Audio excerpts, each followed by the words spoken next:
नमस्कार साथियों, एक बार फिर से आप लोगों का आपके अपने इस YouTube चैनल में स्वागत है। दोस्तों, पिछले वीडियो में हमने भूगोल की बेसिक जानकारी है उनके ऊपर चर्चा की थी कि फादर्स ऑफ ज्योग्राफी यानी भूगोल का पिता किसे कहा जाता, आधुनिक भूगोल का पिता किसे कहा जाता है। और साथ के साथ दोस्तों हमने पढ़ा था कि ज्योग्राफी की उत्पत्ति यानी ज्योग्राफी शब्द की उत्पत्ति है वो किन शब्दों से हुई है, तो इनके ऊपर हमने चर्चा की थी।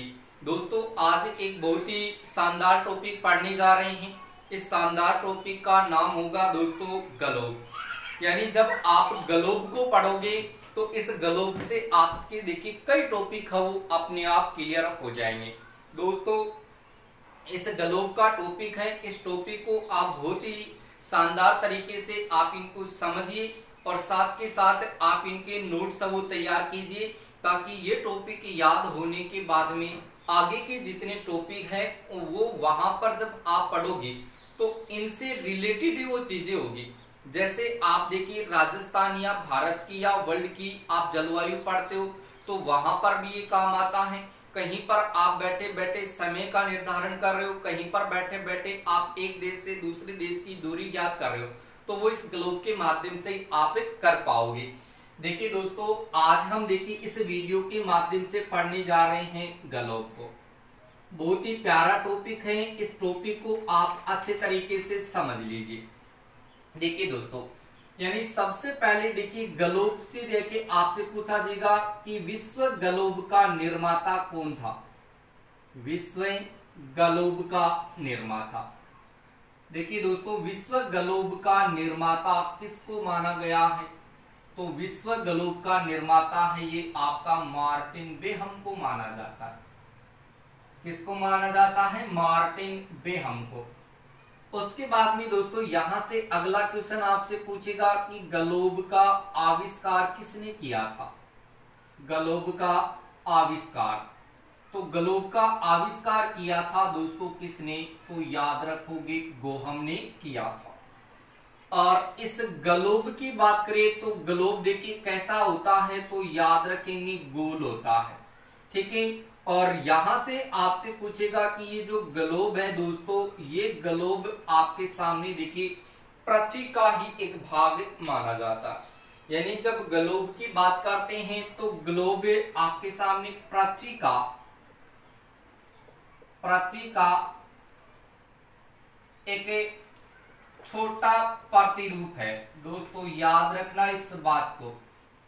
यानी ग्लोब है, ये ग्लोब पृथ्वी का क्या है, पृथ्वी का एक यहां पर छोटा प्रतिरूप है। दोस्तों याद रखना कि ग्लोब है ये पृथ्वी का क्या है, ग्लोब पृथ्वी का एक छोटा प्रतिरूप है। और इसी की बात करते हैं तो ग्लोब ही आपके सामने देखिए पृथ्वी का त्रिआयामी, दोस्तों याद रखना इस बात को भी कि त्रिआयामी प्रतिरूप है। यहां से देखिए दो आपसे क्वेश्चन है वो पूछ लिया जाए तो यहां से आपका आंसर क्या बता देंगे आप, ग्लोब। यानी पृथ्वी का एक छोटा प्रतिरूप है ग्लोब, ऐसे बोलेंगे आप, याद करेंगे कि ग्लोब जो है ये ग्लोब पृथ्वी का एक छोटा प्रतिरूप है। ग्लोब पृथ्वी का एक त्रिआयामी प्रतिरूप है, यानी ग्लोब है ये पृथ्वी का त्रिआयामी प्रतिरूप है। लेकिन दोस्तों यदि आप इस पृथ्वी की बात करते हैं तो ये जो पृथ्वी है ये आपके सामने सौर परिवार का एक सदस्य है, सौर परिवार का सदस्य है, सौर परिवार का सदस्य है कौन, पृथ्वी। अब देखिए दोस्तों यहां से आप ध्यान रखें कि पृथ्वी है, इस पृथ्वी की आकृति कैसी है। यानी पृथ्वी की बात करें तो पृथ्वी की आकृति है वो किसके समान मानी जाती है, तो दोस्तों याद रखेंगे आप जियाड। यानी पृथ्वी की जो आकृति है वो पृथ्वी की आकृति कैसी है, तो याद रखेंगे जियोड के समान है। या फिर आप ऐसे याद रख सकते हैं कि इसकी आकृति है वो पृथ्व्याकार है। कैसी है, पृथ्व्याकार या पृथ्वाकार है, या इसकी आकृति है वो भूभाग के समान है। किसके समान है, भूभाग। तो दोस्तों यहाँ पर आपको करना क्या है कि पृथ्वी है ये सौर परिवार का एक सदस्य है और इस पृथ्वी की आकृति है वो जियोड के समान है, वो पृथ्वाकार है या पृथव्याकार है और इनकी आकृति है वो भूभाग के समान मानी जाती है। तो यहाँ से आप इनकी तीन आकृतियां ध्यान रख सकते हैं कि पृथ्वी की आकृति जियोड के समान है, पृथ्वाकार या पृथव्याकार है या भूभाग के समान है। लेकिन दोस्तों यहाँ पर अगर इस भूभाग की बात करें तो भूभाग क्या है, यानी आपसे ये पूछे कि भूभाग क्या है, तो यहाँ पर आप ध्यान रखेंगे कि पृथ्वी के समान आकार वाला भाग है वो भूभाग कहलाता है, यानी पृथ्वी के समान आकार वाला जो भाग है वो क्या कहलाता है, भूभाग कहलाता है। दोस्तों इस भूभाग की बात करें तो इस भूभाग की देखिए सबसे पहले जो खोज की गई थी वो खोज किसके द्वारा की गई, तो याद रखना रिचर के द्वारा की गई। दोस्तों भूभाग की खोज किसने की थी, तो याद रखना है रिचर ने की थी और रिचर ने इसकी खोज कब कर डाली, तो याद रखोगा 1671 ईस्वी में। इतनी चीज क्लियर हुई, यानी आपसे ये कहेगा कि ग्लोब पर आप देखिए बहुत सारी चीजें पढ़ेंगे और इस ग्लोब से आपकी बहुत सी चीजें हैं वो एकदम क्लियर हो जाएगी। आप जब भी इंडियन ज्योग्राफी या वर्ल्ड ज्योग्राफी को पढ़ोगे तो वहां पर आपको किसी प्रकार की कोई कठिनाई न हो। अगर आप मेरे से ये चीजें पढ़ना चाहते हैं तो आप वीडियो को शुरू से लेकर के अंत तक देखिए और आप प्रत्येक पार्ट को पढ़िए, यानी पार्ट टू पार्ट आप सारे के सारी चीजों को पढ़िए। जैसे कोई भी टॉपिक आपका चल रहा है तो उस टॉपिक का पहला पार्ट, दूसरा पार्ट, जब तक वो टॉपिक खत्म नहीं होता है इसके जितने पार्ट है उन सारे पार्टों को आप क्रम से पढ़िए और फिर देखिए आपको कितना इंटरेस्ट आता है, कितनी सारी चीजें आपकी याद हो जाएगी और कितनी सी चीजें आपकी समझ में आ जाएगी। तो सबसे पहले मैंने कहा कि ग्लोब यानी विश्व ग्लोब का निर्माता है वो मार्टिन डेम को कहा जाता है और ग्लोब का आविष्कार किसने किया, वो हमने किया। और ग्लोब कैसा होता है, तो याद रखना गोल होता है और पृथ्वी यानी ग्लोब है, ये जो ग्लोब है ये पृथ्वी का एक छोटा प्रतिरूप है और ग्लोब है ये पृथ्वी का एक त्रिआयामी प्रतिरूप है, जबकि पृथ्वी है वो सौर परिवार का एक सदस्य है। किसका सदस्य है, सौर परिवार का एक सदस्य है। कौन, पृथ्वी। पृथ्वी की आकृति कैसी है, जियोड के समान है, पृथव्याकार या पृथ्वाकार है या भूभाग के समान है। तो यहाँ पर ही मैंने कहा कि भूभाग की खोज किसने कर डाली, रिचर ने कर डाली। कब करी थी, 1671 ईस्वी में की थी। और इस भूभाग का अर्थ क्या होता है, तो पृथ्वी के समान आकार वाला वो क्या कहलाता है, भूभाग कहलाता। क्लियर हुई इतनी बात। देखिए आगे हम चर्चा करते हैं कि ये जो आपके सामने जो ग्लोब है, इस ग्लोब से आपसे और क्वेश्चन है वो क्या क्या पूछा जा सकता है।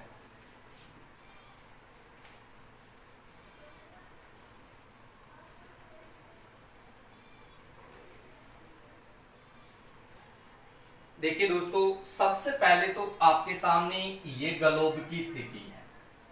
सबसे पहले तो आपके सामने ये किसकी स्थिति है, ये ग्लोब की स्थिति है। क्लियर हुई। यहां पर है ये आपके सामने ग्लोब का केंद्र बिंदु, ये है आपके सामने ग्लोब का केंद्र बिंदु। और यहां पर दोस्तों याद रखना है कौन सी दिशा है, पूर्व दिशा। और यहां से दिशा आपको कौन सी याद रखनी है, पश्चिम दिशा। ये पूर्व दिशा है और ये पश्चिम दिशा है। यहां पर आपके सामने दोस्तों ये है उत्तरी ध्रुव, कौन सा ध्रुव है, उत्तरी ध्रुव। और यहां पर आपके सामने कौन सा ध्रुव है, दक्षिणी ध्रुव। यानी ये तो आपके सामने उत्तरी ध्रुव है और यहां पर आपके सामने ये दक्षिणी ध्रुव है। क्लियर हुई इतनी बात। अब देखिए यहां पर आपसे क्या क्या क्वेश्चन पूछा जाएगा कि मैंने कहा कि पृथ्वी है, यानी ये जो आपकी पृथ्वी है ये पृथ्वी सौर परिवार का एक सदस्य है, सौर परिवार का सदस्य, यानी पृथ्वी ये सौर परिवार का एक सदस्य है। तो ऐसी स्थिति में आप लोग ध्यान रखेंगे, आप लोग ध्यान रखेंगे कि जो आपके सामने पृथ्वी है और पृथ्वी के अलावा देखा जाए तो आपके सामने सारे के सारे जो ग्रह हैं और ग्रह के साथ साथ उनके उपग्रह यानी पृथ्वी और पृथ्वी के साथ साथ ग्रह व उनके जो उपग्रह हैं, ये सारे के सारे क्या करते हैं दोस्तों, तो याद रखना ये अपनी एक निश्चित दूरी या अक्ष पर सूर्य की ये परिक्रमा करते हैं। किसकी परिक्रमा करते हैं, सूर्य की परिक्रमा करते हैं। तो याद रखना कि पृथ्वी, इसके अलावा ग्रह व उनके जो उपग्रह हैं वो एक निश्चित दूरी व अपने अक्ष पर यानी सूर्य की परिक्रमा करते हैं। तो ऐसी स्थिति में दोस्तों यहाँ पर यदि इस पृथ्वी की बात करें तो यहाँ से आपसे क्वेश्चन पूछेगा कि पृथ्वी है ये अपने अक्ष पर, दोस्तों यानी जो पृथ्वी है ये पृथ्वी अपने अक्ष पर कितनी डिग्री का कोण बनाती है, या पृथ्वी अपने अक्ष पर कितनी डिग्री झुकी है। तो पृथ्वी है अपने अक्ष पर यानी अक्ष पर 23.5 डिग्री पर झुकी हुई है। दोस्तों ये क्वेश्चन कई बार पूछा जाता है कि पृथ्वी अपने अक्ष पर कितनी झुकी हुई है, तो कितनी झुकी हुई है, तो वहां पर आपको बता देना है कि 23.5 डिग्री झुकी हुई है। जबकि पृथ्वी अपने अक्ष पर यानी पृथ्वी अपने अक्ष पर 66.5 डिग्री का कोण बनाती है। कितनी डिग्री का कोण बनाती है, 66.5 डिग्री का। तो पृथ्वी है, यहां से आपसे पूछेगा कि पृथ्वी है वो 23.5 डिग्री पर झुकी हुई है, अपने अक्ष पर कितनी डिग्री पर झुकी है, 23.5 डिग्री पर झुकी है। जबकि पृथ्वी है ये अपने अक्ष पर कितनी डिग्री का कोण बनाती है, 66.5 डिग्री का कोण बनाती है। अब ये जो पृथ्वी है यानी दोस्तों यहां से ये जो पृथ्वी है ये पृथ्वी आपकी पश्चिम से पूर्व की ओर चक्कर लगाती है। पृथ्वी है ये पश्चिम से पूर्व की ओर, पश्चिम से पूर्व की ओर चक्कर लगाती है या घूमती है। और घूमते किसके हैं, तो याद रखेंगे कि पृथ्वी है जब सूर्य के चक्कर लगाती है तो वो पश्चिम से पूर्व की ओर चक्कर लगाती है या घूमती है। यानी यहां से आपको ये चीज भी ध्यान रखनी है, जब पृथ्वी पश्चिम से पूर्व की ओर घूमती है तो वो आपके सामने एक लट्टू की तरह घूमती है। किसकी तरह, लट्टू की तरह। लट्टू देखे लट्टू देखा होगा, पहले के जमाने में बहुत ज्यादा लट्टू का प्रयोग किया जाता था। लट्टू में एक ऐसे रस्सी नीचे से बांध करके उसको ऐसे खींचा जाता था और उसके बाद में उसको नीचे घुमाया जाता था। कई तो ऐसे भी थे जो ऐसे उनको बांध करके नीचे से घुमा करके और उसको ऐसे खींच करके अपने हाथ पर, नाक पर, कान पर, ऐसे अपने माथे पर, सर पर भी उसको चला देते थे। तो लट्टू को आपने देखा होगा कि पृथ्वी है जो आपके सामने पश्चिम से पूर्व की ओर घूमती है या चक्कर लगाती है तो एक लट्टू की तरह घूमती है। और पृथ्वी जब पश्चिम से पूर्व की ओर चक्कर लगाती है तो दोस्तों वो 24 घंटे में, कितने घंटे में, 24 घंटे में एक चक्कर है वो अपना पूरा करती है। 24 घंटे में दोस्तों एक चक्कर पूरा करती है। इसलिए पृथ्वी की जो घूर्णन गति है, पृथ्वी की घूर्णन गति कितनी मानी गई है, तो याद रखना दोस्तों यहां पर 24 घंटे में वो एक चक्कर पूरा करती है। तो यहां पर इनकी जो घूर्णन गति मानी गई है वो 23 घंटे 56 मिनट 4 सेकंड की मानी जाती है। दोस्तों याद रखना 23 घंटे 56 मिनट 4 सेकंड की इनकी गति है वो घूर्णन गति है वो मानी जाती है। ये जब पृथ्वी 24 घंटे में एक चक्कर लगाती है तो 23 घंटे 56 मिनट 4 सेकंड उसमें लगते हैं। और वो किस हिसाब से चलती है, तो लगभग वो 1610 किलोमीटर प्रति घंटा की चाल से गति करती है। यानी घूर्णन गति है वो मानी जाती है। कितनी, 1610 किलोमीटर प्रति घंटा के हिसाब से ये घूर्णन करती है। तो पृथ्वी है ये अपनी अक्ष पर कितनी डिग्री पर झुकी हुई है, तो 23.5 डिग्री के कोण पर 23.5 डिग्री झुकी है। और पृथ्वी अपने अक्ष पर कितने डिग्री का कोण बनाती है? 66.5 डिग्री का कोण बनाती है। पृथ्वी पश्चिम से पूर्व की ओर चक्कर लगाती है या घूमती है, तो ये लट्टू की तरह घूमती है और 24 घंटे में आपका एक चक्कर वो पूरा कर लेती है, जिसमें आपके 23 घंटे 56 मिनट 4 सेकंड आ जाएंगे और ये 1610 किलोमीटर प्रति घंटा के हिसाब से घूर्णन करती है। तो ये हो जाएगी यहाँ से स्थिति। उसके बाद में देखो दोस्तों, यहाँ से आपसे और क्वेश्चन है, वो क्या पूछेगा, इनके ऊपर भी हम चर्चा कर ले। देखो, जब पृथ्वी है ये पश्चिम से पूर्व की ओर चक्कर लगाती है और एक लट्टू की तरह घूमती है, तो इस पृथ्वी में की जो घूर्णन की जो स्थिति लागू होती है, यानी जब पृथ्वी घूमती है, पृथ्वी घूमती है तो वो एक लट्टू की तरह घूमती है। किसकी तरह? लट्टू की तरह घूमती है। तो लट्टू की तरह घूमने के कारण अगर देखा जाए दोस्तों, तो यहाँ पर कौन से बल का प्रयोग होता है? तो याद रखोगा अपकेंद्रीय बल। कौन से बल के द्वारा? अपकेंद्रीय बल के द्वारा ये अपनी जो घूर्णन गति है वो लागू करती है। यानी पृथ्वी की बात करें तो पृथ्वी जब देखिए पश्चिम से पूर्व की ओर घूमती है और वो लट्टू की तरह घूमती है, वो लट्टू की तरह घूमती है, तो उसमें कौन से बल का प्रयोग होता है? वहां पर अपकेंद्रीय बल का प्रयोग होता है। और इस अपकेंद्रीय बल को ही दोस्तों किस नाम से पुकारा जाता है? तो याद रखेंगे, उसको केंद्र प्रसारक बल कहा जाता है। क्या कहा जाता है? इस अपकेंद्रीय बल को ही केंद्र प्रसारक बल कहा जाता है। अब ये जो अपकेंद्रीय बल और जो आपका केंद्र जो प्रसारक बल है, इसका मतलब क्या होता है दोस्तों? तो इसका मतलब भी आप ध्यान रखेंगे कि अपकेंद्रीय बल या केंद्र प्रसारक जो बल होता है, ये बल केंद्र से दूर धकेलने वाला बल होता है। केंद्र से दूर, यानी केंद्र से दूर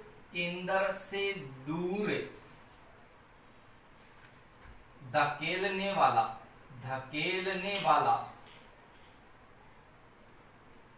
वाला जो बल होता है, उस बल को दोस्तों क्या कहा जाता है? अपकेंद्रीय बल कहा जाता है या केंद्र प्रसारक बल कहा जाता है। जो आपके सामने केंद्र से दूर धकेलने वाला ये बल होता है। क्लियर हो इतनी बात? तो यहाँ पर मैंने आपसे ये कहा कि पृथ्वी जब सूर्य के चक्कर लगाएगी तो पश्चिम से पूर्व की ओर चक्कर लगाती है, वो एक लट्टू की तरह घूमती है। तो ऐसी स्थिति में अपकेंद्रीय बल या केंद्र प्रसारक बल या केंद्र से दूर धकेलने वाले बल का प्रयोग वो किया जाता है। क्लियर हो इतनी बात? अब देखिए दोस्तों, यहाँ से आगे आपको और कौन सी चीज है वो यहाँ से याद करनी है। देखो, मैंने कहा कि पृथ्वी, इसके अलावा ग्रह व उनके जो उपग्रह है वो आपके सामने सूर्य की तरफ यानी सूर्य के चारों ओर वो देखिए अपने अक्ष या दूरी पर क्या करते हैं? वो परिक्रमा लगाते हैं। तो परिक्रमा तो लगाते हैं, तो ऐसी स्थिति में दोस्तों आपसे यहाँ से क्वेश्चन क्या पूछेगा कि ये जो आपकी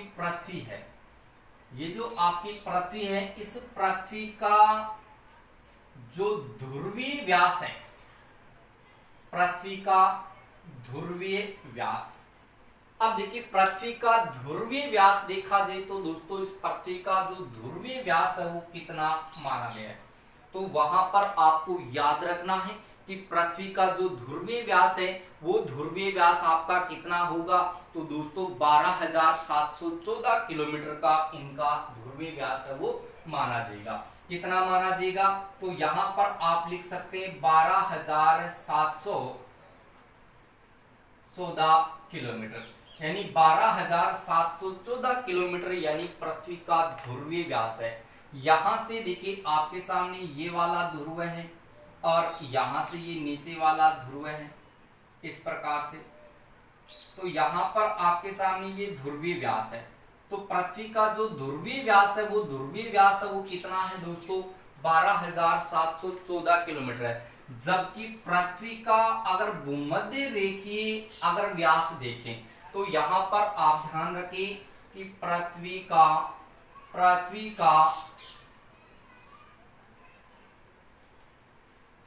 भूमध्य रेखी या भूमध्यवर्ती व्यास। तो भूमध्यवर्ती व्यास आपको कितना याद रखना है, तो याद रखोगा 12,756.6 किलोमीटर। कितना याद रखोगे, 12,756.6 किलोमीटर। ये पृथ्वी का क्या है, भूमध्यवर्ती व्यास है। क्लियर हुई इतनी बात। उसके बाद में दोस्तों यहां से 2 क्वेश्चन आपसे और पूछा जाएगा कि एक तो आपसे पूछा जाएगा कि पृथ्वी की ध्रुवीय परिधि। देखो यहां से पृथ्वी की ध्रुवीय परिधि है वो कितनी है, तो पृथ्वी की जो ध्रुवीय परिधि आपको याद रखनी है दोस्तों, वो ध्रुवीय परिधि कितनी आ जाएगी, 4008 यानी 40,008 किलोमीटर की आपके सामने इस पृथ्वी की ध्रुवीय परिधि है। कितनी है, पृथ्वी की ध्रुवीय परिधि 40,000 आपके सामने 8 किलोमीटर है। जबकि दोस्तों पृथ्वी की अगर भूमध्य रेखीय परिधि की बात करें, पृथ्वी की भूमध्य रेखीय परिधि, तो भूमध्य रेखीय परिधि की बात करें दोस्तों, तो भूमध्य रेखीय परिधि आपके सामने कितनी होगी, तो याद रखना यहां से आपके सामने 40,075 कितनी आ जाएगी और किलोमीटर। यानी यहां पर पृथ्वी की जो ध्रुवीय परिधि है वो ध्रुवीय परिधि तो कितनी है, 40,008 किलोमीटर की है। जबकि यहां पर आपके सामने पृथ्वी की भूमध्य रेखीय परिधि कितनी है, 40,075 है। यानी यहाँ पर 40,008 किलोमीटर है परिधि, ध्रुवीय परिधि, और भूमध्य रेखीय परिधि कितनी है, 40,075 किलोमीटर की। कितनी है दोस्तों, तो याद रखना आपके सामने 40,075 कितनी है, 40,075 किलोमीटर इनकी भूमध्य रेखीय परिधि है।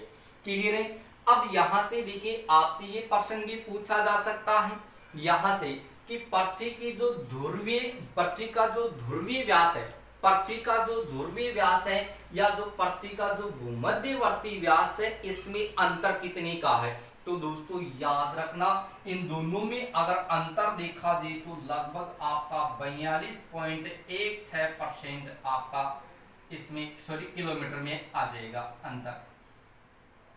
अंतर पूछ ले तो यानी पृथ्वी का ध्रुवीय व्यास और पृथ्वी का भूमध्यवर्ती जो व्यास है इसमें कितनी किलोमीटर का अंतर है, तो वहां पर 42.16 किलोमीटर का अंतर होगा। तो 42.16 किलोमीटर का अंतर, जिसको आप लगभग 43 किलोमीटर का अंतर है वो मान सकते हैं। क्लियर हुई इतनी बात। लेकिन दोस्तों यहां से आपको मैं अभी बहुत ही इंपोर्टेंट चीज बताने वाला हूं, इसको भी आप ध्यान रखें। मैंने यहां से आपको ये चीजें क्यों बताई है कि पृथ्वी का ध्रुवीय व्यास है, पृथ्वी की ध्रुवीय परिधि कितनी है, पृथ्वी का भूमध्यवर्ती व्यास कितना है, पृथ्वी की भूमध्य रेखीय परिधि कितनी। तो ये सारी चीजें हैं, इनसे आपसे एग्जाम में कई बार क्वेश्चन पूछे जाते हैं। अब देखो आपको ये जो आपके सामने पृथ्वी दिखाई दे रही है, ये आपके सामने पृथ्वी दिखाई दे रही है, तो ये पृथ्वी आपके सामने इन ध्रुवों की बात करें दोस्तों, इन ध्रुवों की, तो इन ध्रुवों पर तो ये कैसी दिखाई देगी, तब तो याद रखेंगे चपटी दिखाई देती है। किस प्रकार दिखाई देगी, चपटी दिखाई देती है। यानी ध्रुवों पर तो आपके सामने पृथ्वी है, ये चपटी दिखाई देती है। तो ध्रुव आपके सामने ये दक्षिण ध्रुव है, ये आपके सामने उत्तरी ध्रुव है।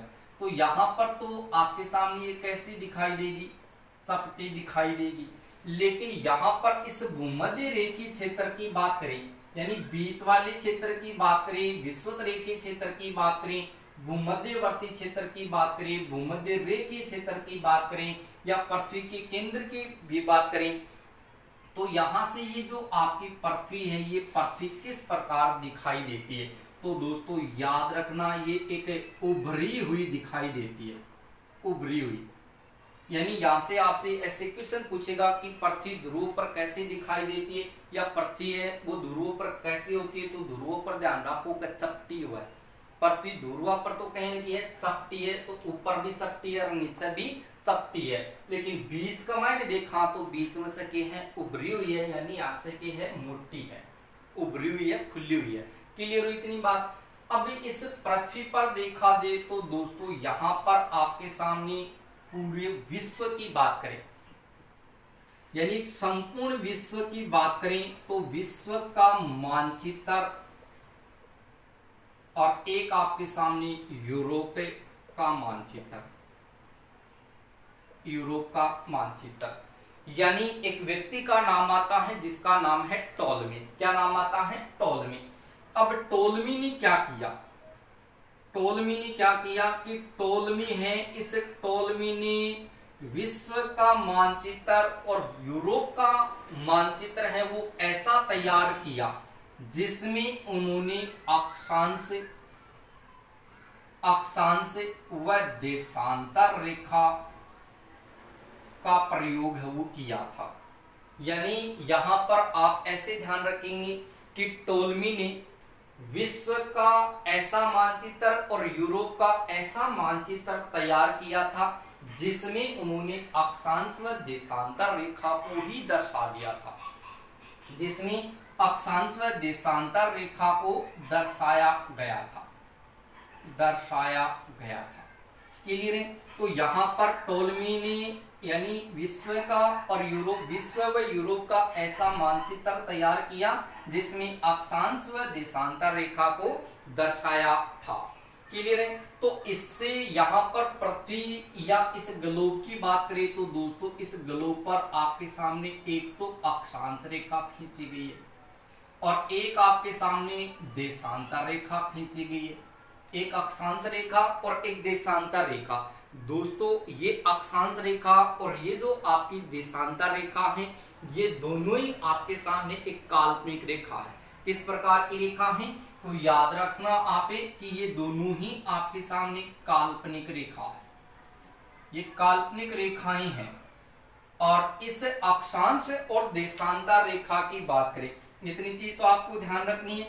लेकिन मित्रों यहां से देखो आपको एक चीज बता दूं कि अक्षांश व देशांतर रेखा है, अक्षांश व देशांतर रेखा है, इसका जो जाल होता है दोस्तों उस जाल को कहा जाता है किस नाम से? तो याद रखना उसको ग्रिड के नाम से या फिर उसको मैश के नाम से पुकारा जाता है। ग्रिड या मैश, यानी किस नाम से पूछेगा कि अक्षांश व देशांतर रेखा, यानी अक्षांश व देशांतर रेखाओं के जाल को क्या कहा जाता है? तो अक्षांश व देशांतर रेखाओं के जाल को क्या कहा जाएगा? उसको ग्रिड कहा जाएगा या दोस्तों उसको क्या कहा जाएगा? मैश कहा जाएगा। तो ये दोनों स्थिति आपके सामने इस ग्लोब पर रखी जाएगी, मैं आपको इनकी चर्चा करके बताऊंगा।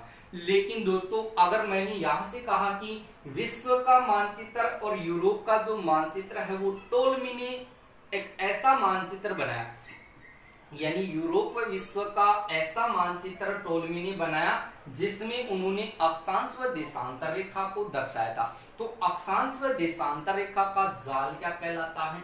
ग्रिड या मैश कहलाता है। लेकिन दोस्तों अगर आपसे एक इंपोर्टेंट क्वेश्चन पूछ लिया जाए कि विषयक जो मानचित्र होता है, विषयक जो मानचित्र होता है उसको किस नाम से पुकारा जाता है? तो दोस्तों वहां पर याद रखना थीमेटिक मैप, यानी उसको किस नाम से पुकारा जाता है?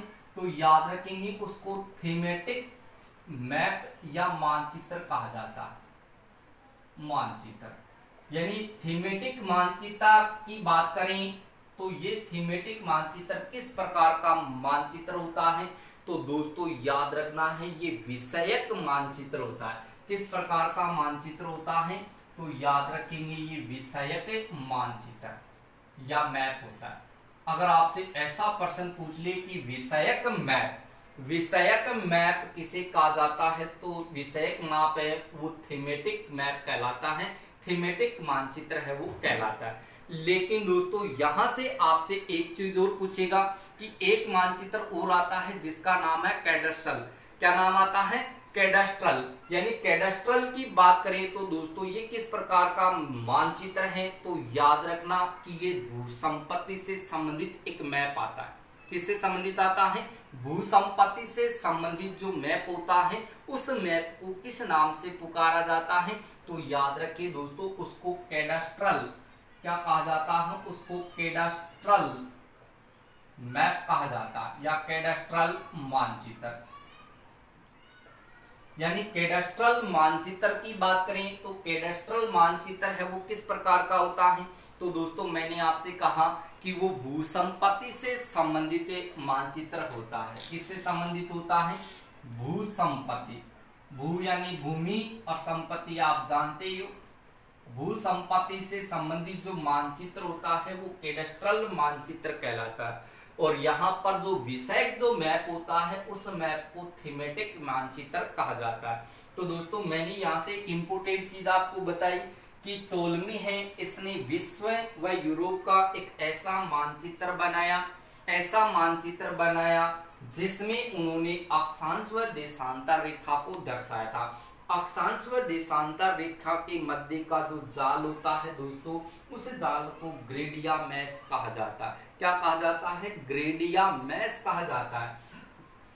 और उसके बाद में मैंने यहां से कहा था कि विषय तो संबंधित जो मानचित्र होता है, यानी विषय से संबंधित जो मानचित्र होता है उस मानचित्र को तो दोस्तों क्या कहा जाता है? थीमेटिक मानचित्र। क्या कहा जाता है? थीमेटिक मानचित्र। लेकिन यहाँ पर भू संपत्ति से संबंधित जो मानचित्र होता है उसको कहा जाता है कैडास्ट्रल मानचित्र। क्या कहा जाता है? उसको कैडास्ट्रल मानचित्र कहा जाता है। अब दोस्तों यहाँ से इंपोर्टेंट चीज आती है और ये चीज एग्जाम में भी पूछी गई है। पटवारी के कई स्टूडेंट ऐसे हैं जो इन वीडियो को देख रहे हैं, तो पटवारी में ऐसे क्वेश्चन बार बार पूछे गए हैं कि भू संपत्ति से संबंधित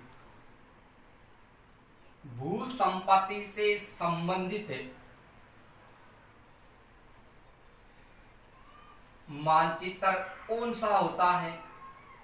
भू संपत्ति से संबंधित मानचित्र वो कौन सा होता है? तो मित्रों याद रख लेना इस कैडास्ट्रल मानचित्र को।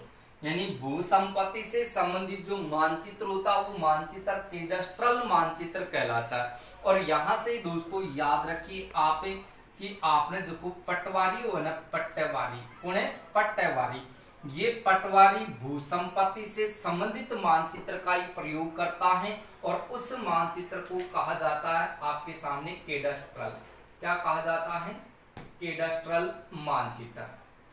यानी यहां से भी आपसे प्रश्न पूछा जा सकता कि पटवारी होता है वो पटवारी कौन से मानचित्र का प्रयोग करता है? तो पटवारी है वो पटवारी आपके सामने कैडास्ट्रल मानचित्र का प्रयोग है वो करता है। अब दोस्तों इस पृथ्वी पर अपन देखिए इस अक्षांश रेखा को और देशांतर रेखा को पढ़ेंगे कि अक्षांश रेखा और देशांतर रेखा देखिए मैंने कहा कि काल्पनिक रेखा होती है। कौन सी रेखा होती है? एक काल्पनिक रेखा होती है और ये काल्पनिक रेखा आपके ग्लोब में और विश्व के मानचित्र पर इनको ऐसे के ऐसे दर्शाया गया है।